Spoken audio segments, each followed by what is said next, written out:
वसई विरारमधल्या फेरीवाल्यांच्या विविध मागण्यासाठी जवळपास शेकडो फेरीवाल्यांनी जे आहे वसई विरार महापालिकेच्या मुख्य कार्यालयावरती आज धरणे आंदोलन सुरू केलेलं आहे। आपण बघू शकता की या ठिकाणी जे सर्व फेरीवाले जे आहेत ते या ठिकाणी मोठ्या प्रमाणामध्ये जमा झालेले आहेत आणि महापालिकेचं गेट जे आहे हे या फेरीवाल्यांनी बंद केलेलं आहे। समोर जर बघितलं तर हे महापालिकेचं मुख्य गेट आहे आणि या गेटच्या समोर यांनी हे सगळं जे आंदोलन जे आहे हे या ठिकाणी सुरू केलेलं आहे। आपण नेमक्या त्यांच्या काय मागण्या आहेत हे आपण त्यांना जाणून घेणार आहोत। काय मागण्या आहेत नेमक्या? फेरीवाल्यांच्या मागण्या आहेत, त्यांना बसण्यासाठी हक्काची जागा पाहिजे ही मुख्य मागणी आहे।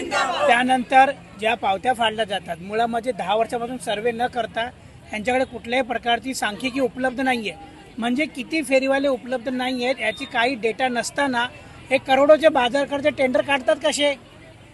कुठलीच संख्या उपलब्ध नाही। करोडचे बाजार टेंडर काढून त्यांची वसुली टेंडरचा विषय आहे। कशा पद्धतीने ह्या सगळ्या मागण्या आहेत तुमच्या? कारण वसई विरारमध्ये अशा मोठ्या प्रमाणामध्ये फेरीवाले आहेत। हे बघा, आमची मागणी एकीकडे पंतप्रधान म्हणतात डिजिटल इंडिया झालेला आहे, तर आमची मागणी अशीच आहे की जे काही टॅक्स कलेक्शन आहे ते ऑनलाईन पद्धतीने व्हावं, जेणेकरून जेवढा काही रेव्हेन्यू असेल ते महापालिकेच्या अकाउंटमध्ये जाईल। तर मध्ये असलेल्या दलालांना आणि जे नगरसेवकांचे जे करप्शन चालू आहेत ना, भ्रष्टाचार, ते कुठेतरी थांबेल आणि रेव्हेन्यूमध्ये वाढ होईल, जेणेकरून नगरपालिकाच फायदा होणार त्याला।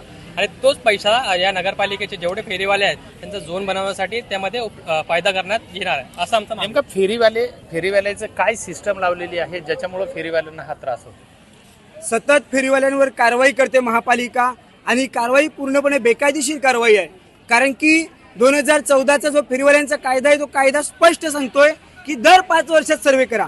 10 वर्ष झाली सर्वे केलेला नाही आणि या ठिकाणी निवडून आलेली लोक म्हणजे कुठल्याही पक्षाची असो या लोकांचा पूर्णपणे दादागिरी चालू आहे। ही लोक गुंडशाही माजवलेली आहे, गरीब फेरीवाल्यांवर दादागिरी करतायत, त्यांना मारहाण करतायत। दुबे मॅडम आमदार आहे इथल्या, ह्यांनी विधानसभेमध्ये मुद्दा उपस्थित केलाय की फेरीवाल्यांमुळे ट्रॅफिक जाम होतो। और तुम्हाला एवढंच जर वाटतंय तुमचं दुबई स्टेट पूर्णपणे इलिगल आहे त्याच्यावर करा ना कारवाई। गरीब फेरीवाल्यांच्या पोटावर का लाथ मारतायत? आणि म्हणून आतापर्यंत रिक्षावाल्यांची युनियन आहे, बसवाल्यांची युनियन आहे। आज आम्ही लोकांच्या जेव्हा मुद्दा लक्षात आला की फेरीवाल्यांवर सुद्धा अन्याय होतो आणि त्यांना संघटित केलं पाहिजे, म्हणून फेरीवाला बचाव संघर्ष समिती आम्ही तयार केलेली आहे आणि या ठिकाणी आम्ही संघटित रूपाने महापालिकेसमोर आंदोलन करतोय। आमच्या आंदोलनाला आतापर्यंत मोठ्या प्रमाणात यश आलंय। आमची एक चर्चा झाली, त्या दरम्यान आम्हाला सांगितलं की 4 महिन्यात सर्वे होईल, मात्र पुन्हा सांगितलं की त्याचा निधी लागेल, तो निधी येईल तेव्हा होईल। आता निरोप आलाय जस्ट की महापौरांचा फोन होता की आम्ही निधी उपलब्ध करून देतोय, पण आम्ही अशा आश्वासनाला बली पडणार नाहीत। जोवर ताबडतोब सर्वे होत नाही तोवर आम्ही इथून उठणार नाहीत। फेरीवाल्यांवर कारवाई होणं बंद झालं पाहिजे, ज्या लोकांना फेरीवाल्यांना मारहाण करतात त्यांच्यावर कारवाई झाली पाहिजे। निश्चितच या ठिकाणी मोठ्या प्रमाणामध्ये महिला सहभागी झालेल्या आहेत। नेमक्या काय फेरीवाल्या महिला म्हणून यांच्या काय समस्या आहेत? याच्यामध्ये आदिवासी महिला आहेत, कोळी महिला आहेत, इकडच्या मच्छीवाल्या महिला आहेत, आपल्या समजा या आपल्या भूमिपुत्र आहेत इकडल्या, आणि ज्या महिला आहेत ना त्यांचं तर काही विधवा आहेत, काही तर एकदम निराधार आहेत, त्यांचं कोणच नाहीये। मग अशाही महिला आहेत, मग त्यांची मुलांची पोटं त्यांनी ह्याच्यावरच भाजी विकूनच पोटं भरतायत ते लोक। मग जर अशा महिलांवर पण अत्याचार होतोय, आज आम्ही वारंवार सांगतोय की बायोमेट्रिक करा, का करत नाही?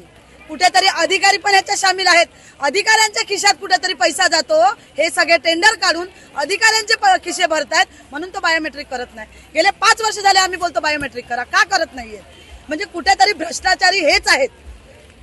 आता या आंदोलनाचं स्वरूप कसं असेल, पुढे कशी तुमची दिशा असेल? बघा, आमच्या ज्या मागण्या आहेत, जर यांनी तात्काळ मागण्या जर मान्य नाही केल्या तर आम्ही लोकांनी बोलवलेले आहेत। इथं आम्ही वस्तीचं आंदोलन करणार आहोत आणि जोपर्यंत मागण्या पूर्ण होतं तोपर्यंत आम्ही इथून हटणार नाही। आता तर चुली पेटल्या, जेवण झालेत, संध्याकाळ सुद्धा नाच गाण्या करून जेवण करून अख्खी रात्र नाच गाण्यामध्ये घालवणार, पण आम्ही इथून हटणार नाही। जोपर्यंत आमच्या मागण्या पूर्ण होत नाही तोपर्यंत आम्ही इथून हटणार नाही आणि आमचा लोकशाहीवरती विश्वास आहे। निश्चित आपण बघितलेलं आहे की फेरीवाल्यांच्या ज्या विविध मागण्यासाठी जे आहेत हे फेरीवाले मुख्यालयाच्या समोर या ठिकाणी आलेले आहेत। या ठिकाणी अनेक स्थानिक फेरीवाले आहेत, अनेक या ठिकाणच्या त्यांच्या ज्या मागण्या आहेत जोपर्यंत महापालिका प्रशासन त्यांचा मागण्या पूर्ण करणार नाही तोपर्यंत आम्ही हटणार नाही असा इशारा सुद्धा पालिका प्रशासनाला आता त्यांनी दिला आहे। त्यामुळे आता पालिका प्रशासन नेमकी काय भूमिका घेतं हे पाहणं तेवढंच महत्त्वाचं आहे। विजय गायकवाड, TV9 मराठी, वसई विरार।